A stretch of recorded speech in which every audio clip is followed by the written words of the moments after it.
नमस्कार दोस्तों, हमारे YouTube चैनल सरकारी जॉब ऑल टाइप में आप सभी का बहुत बहुत स्वागत है। दोस्तों, बहुत बड़ी एक वैकेंसी आ चुकी है जो कि भारतीय डेयरी विकास निगम लिमिटेड की तरफ से ये वैकेंसीज रहने वाली है। यहाँ पे जो वैकेंसी है वो कॉन्ट्रैक्चुअल साथ ही में परमानेंट दोनों टाइप की पोस्ट निकल के आई है। तो इसमें हम देखेंगे कि कौन कौन से पोस्ट रहने वाला है, एजुकेशन क्वालिफ़िकेशन क्या मांगा गया है, साथ ही में कब से एप्लीकेशन स्टार्ट हो चुका है, साथ ही में एंडिंग कब डेट है इस फॉर्म का, एप्लीकेशन फ़ीस क्या रहने वाला है, सिलेक्शन प्रोसेस क्या रहने वाला है। तो ये सारा जानकारी हम इसी वीडियो में कवर करने वाले हैं। तो आप शुरू से अंत तक के हमारे साथ बने रहें। और इससे पहले आप सभी को हम बताना चाहेंगे कि अगर आप हमारे चैनल पर नए हैं तो चैनल को तुरंत सब्सक्राइब कर ले, साथ ही बेल आइकन को प्रेस कर ले ताकि इससे जुड़ी हर अपडेट आपको पल पल मिलती रहे। तो चलिए दोस्तों, ज़्यादा टाइम हम आपका नहीं लेंगे, बढ़ते हैं आगे की तरफ और डायरेक्ट नोटिफिकेशन को रीड आउट करते हैं। तो यहाँ पर देख रहे हैं कि ये जो वैकेंसी निकल के आई है, यहाँ पर देख रहे हैं requirement authority dairy development corporation of India limited की तरफ से वैकेंसीज रहने वाली है, जो कि यहाँ पे विभिन्न तरीक़ा का पोजीशन वैकेंसीज़ का रहने वाला है यहाँ पे। तो दोस्तों, यहाँ पर देख रहे हैं कि सबसे पहली जो वैकेंसी है यहाँ पे प्रोजेक्ट मैनेजर की है, रीजनल मैनेजर की है सेकेंड, थर्ड में है मार्केटिंग मैनेजर की, फोर्थ में है एग्जीक्यूटिव मैनेजर की, साथ ही में फिफ्थ में है डिविज़नल मैनेजर की। तो इस तरीक़ा से दोस्तों यहाँ पे जो वैकेंसीज़ है, एजुकेशन क्वालिफ़िकेशन है, यहाँ पर देख रहे हैं एजुकेशन क्वालिफ़िकेशन को यहाँ पर दर्शाया गया है कि प्रोजेक्ट मैनेजर के लिए यहाँ पे ग्रेजुएशन एनी स्ट्रीम से होनी चाहिए, मतलब ग्रेजुएशन पास है किसी भी डिसिप्लिन से, तो आप एप्लीकेशन भर सकते, कोई दिक्कत नहीं रहने वाली है। आपका जो पे स्केल रहने वाला है ये भी यहाँ पे बताई गई है, देख रहे हैं, तो इसको आप देख सकते हैं। उसके बाद ये जो वैकेंसी रहने वाली है ये रेगुलर बेसिस यहाँ पे रहने वाली, जिसमें कि यूआर की 13 पोस्ट है, ईडब्ल्यूएस में 6 है, एससी में 8 पोस्ट रखी गई है, एसटी में 14 है, ओबीसी एनसीएल के लिए यहाँ पे 15 पोस्ट रखी गई। टोटल यहाँ पे 56 पोस्ट पे यहाँ पे वैकेंसीज रहने वाली है। उसके बाद एज की बातचीत करें तो यहाँ पे जो मिनिमम जो एज का क्राइटेरिया रखा गया है वो कम से कम, अगर आपका जो एज है वो 30 साल है आप, उसके बाद आपका जो मैक्सिमम यहाँ पे 45 साल रखी गई है, ठीक है। उसके बाद अगर आपके पास एक्सपीरियंस है इस फील्ड में, ठीक है, प्रोजेक्ट मैनेजर के रूप में, तो आपको 5 साल का यहाँ पे और एज रिलैक्सेशन देखने के लिए मिल जाएगा। साथ ही में अगर आप ओबीसी एससी एसटी, मतलब ओबीसी के लिए 3 साल, एससी एसटी है तो आपको 5 साल एज रिलैक्सेशन देखने के लिए मिल जाएगा, ठीक है। दोस्तों, हम आपको बताते चले कि ये वीडियो हमारा लेंदी हो सकता है, इसलिए क्योंकि यहाँ पे सारा डाउट आपका क्लियर होने वाला है। तो क्योंकि बहुत लंबी वैकेंसी यहाँ पे आई है, विभिन्न तरीक़ा का पोस्ट यहाँ पे रहने वाला है, तो हम आपको बताते चले कि इस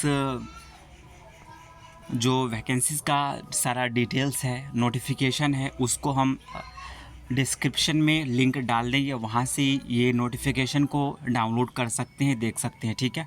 बढ़ते हैं आगे की तरफ। तो दोस्तों, यहाँ पर वीडियो को पॉज करके देखते हैं किस किस पोजीशन पे यहाँ पे वैकेंसीज रहने वाली है, ठीक है।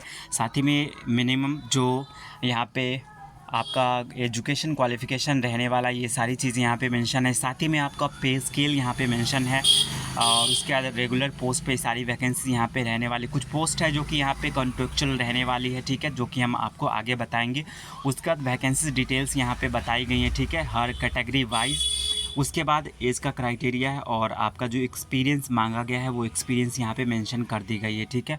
तो इस तरीक़ा से आपको वैकेंसीज़ को रीड आउट कर लेना है, ठीक है। वहीं पर देख रहे हैं यहाँ पे तहसील मैनेजर की पोस्ट रहने वाली है, तो यहाँ पर सिर्फ और सिर्फ 12th पास मांगा गया है। पे स्केल यहाँ पे बताई दी गई है यहाँ पे।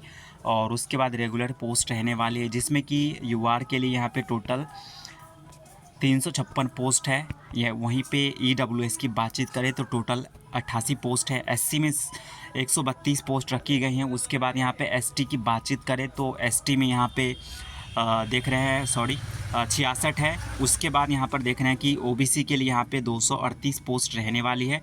टोटल यहाँ पर 880 पोस्ट पे वैकेंसी निकली है, ठीक है। यहाँ पे एज का क्राइटेरिया अलग रखा गया है, मिनिमम यहाँ पे 18 साल है और यहाँ पे जो मैक्सिमम है यहाँ पे 40 ईयर्स रखी गई। साथ ही में 1 ईयर का एक्सपीरियंस चाहिए, ठीक है, डिस्ट्रिक्ट मैनेजर के रूप में, ठीक है, कहीं भी काम किए हुए हैं। तो यहाँ पे आप फॉर्म भर सकते हैं, कोई दिक्कत नहीं रहेंगी। बाकी ऐसे भी वैकेंसीज़ जहाँ पे कोई भी एक्सपीरियंस नहीं मांगा गया है, ठीक है। जैसे कि यहाँ पर देख सकते हैं अगली पोस्ट है यहाँ पे असिस्टेंट सेल्स मैनेजर की पोस्ट है यहाँ पे, जो कि इंटरमीडिएट मांगा गया है। और यहाँ पे रेगुलर पोस्ट रहने वाली यूआर में यहाँ पर देख रहे हैं 111 पोस्ट रहने वाली है। वहीं पे ईडब्ल्यूएस में टोटल 27 पोस्ट है, एससी में 41 पोस्ट है, एसटी में 20 पोस्ट रखी गई है, ओबीसी में 74 पोस्ट है। टोटल यहाँ पे 273 पोस्ट रहने वाली है। दोस्तों यहाँ पे एक्सपीरियंस मांगा गया है 1 साल का। यहाँ पे असिस्टेंट सेल्स मैनेजर की बातचीत करें तो यहाँ पर देख लें इंटरमीडिएट यहाँ पे भी मांगा गया है। रेगुलर पोस्ट है 111 पोस्ट रहने वाली यूआर में। ईडब्ल्यूएस में टोटल 27 पोस्ट है, एससी के लिए 41 पोस्ट है, एसटी में 20 पोस्ट रखी गई है। साथ ही में ओबीसी एनसीएल कैटेगरी में यहाँ पे 74 पोस्ट रहने वाली है। टोटल यहाँ पे 273 पदों पे भर्ती आ चुकी है। उसके बाद एज का क्राइटेरिया मिनिमम जो है 18 ईयर्स रखी गई है, मैक्सिमम यहाँ पे 14 ईयर रखी गई है, और यहाँ पे कोई भी एक्सपीरियंस नहीं मांगा गया है। तो ये सारा दोस्तों यहाँ पे रीड आउट कर सकते हैं, वीडियो को पॉज करके, कोई दिक्कत नहीं रहेंगी, ठीक है। तो वीडियो के डिस्क्रिप्शन में इस नोटिफिकेशन का लिंक आपको मिल जाएगा, ठीक है। अब हम बढ़ते हैं आगे की तरफ और देखते हैं जो मोटी जानकारी है आप सभी के लिए। तो यहाँ पर देख रहे हैं कि यहाँ पे एज का रिलैक्सेशन जो मिलेगा कैटेगरी वाइज यहाँ पे मेंशन है, ठीक है। ओबीसी से है, बैकवर्ड क्लास है तो आपको 3 साल का, एससी एसटी कैंडिडेट है तो आपको 5 साल का एज रिलैक्सेशन देखने के लिए मिल जाएगा, ठीक है। वहीं पे यहाँ पे अलग से भी जो मिनिमम एजुकेशन क्वालिफ़िकेशन है प्रोफेशनल के आधार पे, तो ये भी यहाँ पे मेंशन करी गई है, इसको आप रीड आउट कर सकते हैं, ठीक है। तो बढ़ते हैं आगे की तरफ और देखते हैं कि नोटिफिकेशन में आवेदन का जो डेट है क्या रहने वाला है, साथ ही में एप्लीकेशन फ़ीस क्या रहने वाली है, ये चीज़ हम देख लेते हैं। तो देख रहे हैं कि ओपनिंग डेट ऑफ एप्लीकेशन यहाँ पे देख रहे हैं कि 25/4/2025 से ऑनलाइन एप्लीकेशन स्टार्ट हो चुका है, जो कि क्लोजिंग डेट एप्लीकेशन का रहने वाला है वो 24/5/2025 रहने वाली है, ठीक है। आप इंडिया के किसी भी कोने से आते हैं तो इस फॉर्म को भर सकते हैं, कोई दिक्कत नहीं रहेंगी। और एक चीज़ और यहाँ पे बताई गई है कि यहाँ पर देख रहे हैं candidate can apply for only 1 post, multiple application will be summary rejected. अगर आप एक से अधिक पोस्ट के लिए आवेदन करते हैं तो आपका फॉर्म जो है वो रिजेक्ट हो जाएगा, ठीक है। इसका आप ध्यान रखेंगे। जितनी भी पोस्ट रखी गई इसमें जिस पोस्ट के लिए क्वालिफाई मतलब एलिजिबल है उसी पोस्ट को सिर्फ और सिर्फ एक ही पोस्ट के लिए फॉर्म भरना है, ठीक है। नहीं तो अगर एक से अधिक फॉर्म भरते हैं किसी भी पोस्ट के लिए तो आपका फॉर्म वो रिजेक्ट कर दिया जाएगा, यहाँ पे बता दी गई, ठीक है।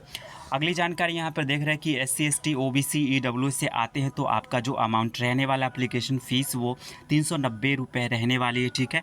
उसके बाद अगर आप अदर कैंडिडेट है जैसे कि ओबीसी यूआर वगैरह आते हैं तो फिर आपका 675 रुपया एप्लीकेशन फ़ीस रहने वाली है।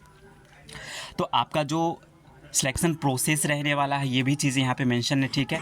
तो आपका सबसे पहला ये प्रोसेस जैसे कि आपका एप्लीकेशन हो जाता है, फिर आपका जो भी एप्लीकेशन किए हैं वो शॉर्ट लिस्टिंग किया जाएगा, उसके बाद आपका इंटरव्यू कंडक्ट करवाया जाएगा। उसके बाद आपका जो मिनिमम क्वालिफ़िकेशन है, जो अधिकतम क्वालिफ़िकेशन रहेंगी, साथ ही में जो एक्सपीरियंस रहेंगी, उस सब को काउंट करके और एक मेरिट लिस्ट तैयार करी जाएगी। उसी के आधार पे यहाँ पे आपका सिलेक्शन प्रोसेस रहने वाला है। तो फिलहाल दोस्तों इतना ही आप सभी के लिए है, ठीक है।